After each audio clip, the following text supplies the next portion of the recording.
विधानसभा निवडणुकीच्या तोंडावर लाडकी बहीण योजना सुरू करण्यात आली। या योजनेत राज्यातील महिलांच्या बँक खात्यात दरमहा 1,500 रुपये जमा केले जात आहेत।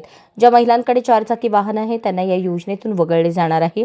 यासाठी पडताळणी सुरू झाली आहे। यानंतर कागदपत्रे आणि अन्य महत्त्वाच्या निकषांवर तपासणी होणार आहे।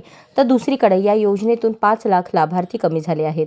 अर्थसंकल्पानंतर ही योजना बंद होणार असल्याची चर्चा आहे। या सगळ्या चर्चांना मुख्यमंत्री देवेंद्र फडणवीस यांनी उत्तर दिले। ही योजना बंद होणार नाही अशी माहिती फडणवीस यांनी दिली। यवतमाळ जिल्ह्यातील घाटंजी येथील धुणी भांडी करणाऱ्या 20 महिलांना रसिकाश्रय या संस्थेने जीवाची मुंबई श्रमाची आनंदवारी या उपक्रमांतर्गत फडणवीस यांची भेट घेण्यात आली। यावेळी महिलांनी आपल्या व्यथा मांडल्या।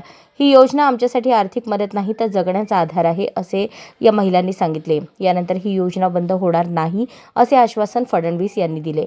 लाडकी बहीण योजना बंद होणार नाही, यापेक्षा अधिक मदत काय करता येईल याचा विचार आम्ही करत आहोत।